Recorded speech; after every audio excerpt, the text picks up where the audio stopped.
नमस्कार दोस्तों, मैं प्रशांत कुमार शुक्ला एडवोकेट। साथियों, आज हम लोग बात करने जा रहे हैं इलाहाबाद हाई कोर्ट का एक लेटेस्ट जजमेंट के बारे में, जो कि 498A, 302, 326, 323, 504 और 506 के मामले में आया है। इस जजमेंट में क्या कहा गया, आइए जानते हैं। इलाहाबाद हाई कोर्ट ने पत्नी की हत्या के आरोपी को जमानत दे दी। पति पर खाना नहीं बनाने पर पत्नी की हत्या का आरोप था। इलाहाबाद हाईकोर्ट ने हाल ही में एक ऐसे व्यक्ति को जमानत दी जिस पर अपनी पत्नी की हत्या का आरोप लगाया गया है। इस व्यक्ति पे आरोप है कि उसने अपनी पत्नी की हत्या इसलिए कर दी क्योंकि वह सब्जियां उपलब्ध नहीं होने के कारण खाना नहीं बना पाई थी। कोर्ट ने कहा, मृतक के मरने से पहले दिए गए बयान को ध्यान में रखते हुए कहा कि आवेदक यानी कि जो पति ने कथित अपराध करने से पहले कोई सोच विचार नहीं किया था।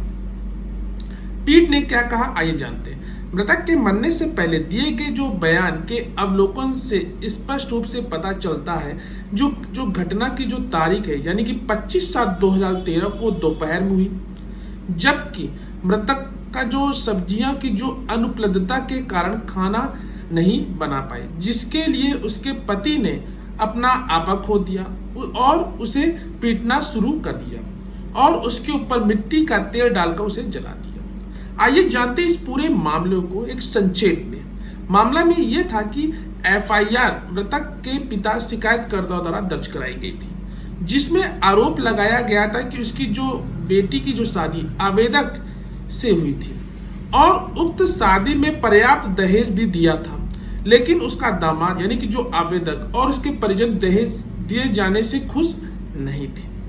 आगे ये भी आरोप लगाया गया कि जो शिकायतकर्ता की जो पुत्री जब आवेदक के घर गई तो उसे उस आवेदक एवं उसके परिवार के सदस्यों ने प्रताड़ित किया और आरोपी व्यक्तियों ने उसे पीटा, साथ ही 2 लाख रुपए लाने का भी दबाव बनाया। उक्त मांग को पूरी न होने पर प्रार्थी व अन्य जो सह आरोपी थे ने गाली गलौज भी उनके साथ की और उसकी पत्नी को जलाकर मार डालने की भी धमकी दी थी।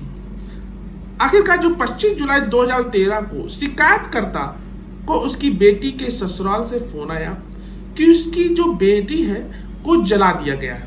शिकायतकर्ता अस्पताल पहुंचा और जब उसे अपनी पुत्री से घटना के बारे में पूछा तो उसने बताया कि उसके पति व उसके परिजनों ने उसे मिट्टी का तेल डालकर जला दिया है और 1 अगस्त 2013 को उसकी मृत्यु हो गई।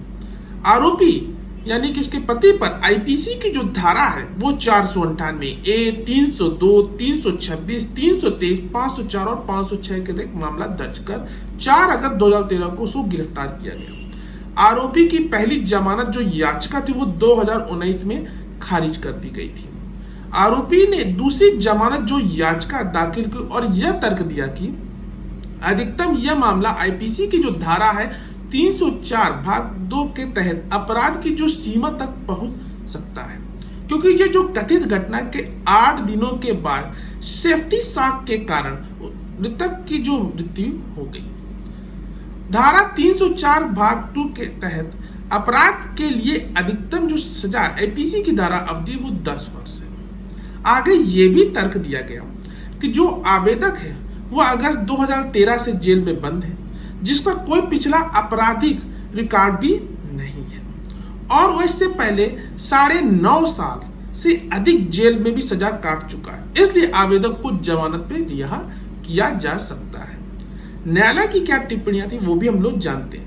न्यायालय ने समग्र तथ्यों को उसकी जो परिस्थितियों पर विचार करने के बाद कहा यह एक स्वीकृत तथ्य है और जो मृतक को अस्पताल में जो भर्ती कराया गया उसकी जो मृत्यु से पहले 8 दिनों तक अस्पताल में उसका इलाज चला, इसलिए न्यायालय ने निष्कर्ष निकाला कि यह स्थापित किया गया है कि 8 दिनों की उक्त अवधि के जो दौरान चोटें और भी बदतर हो गई, परिणाम जो सेफ्टी शॉक कारण उसकी मृत्यु हो गई। नतीजन आरोपी की जो प्रकृति, अपराध की गंभीरता एवं सजा की गंभीरता, अभियुक्तों के खिलाफ पेश होने वाले जो साक्ष्य होते हैं और पार्टियों के वकीलों की दलीलों पर विचार करने हुए अदालत ने कहा यह जमानत देने के लिए एक उपयुक्त मामला है। इस प्रकार जमानत की जो आवेदन की अनुमति उसको दी गई। ये जो मामला था वो उसका जो केस का जो टाइटल था वो गणेश बनाम यूपी राज्य के मामले में आया था। आशा करते ये जजमेंट आपको पसंद आया होगा। अगर आपकी कोई भी क्वेरी हो तो दिए गए कमेंट बॉक्स में जरूर पूछिएगा और एक सब्सक्राइब तो करना मत भूलिएगा। तब तक के लिए मिलते हैं एक नेक्स्ट वीडियो में, तब तक के लिए धन्यवाद।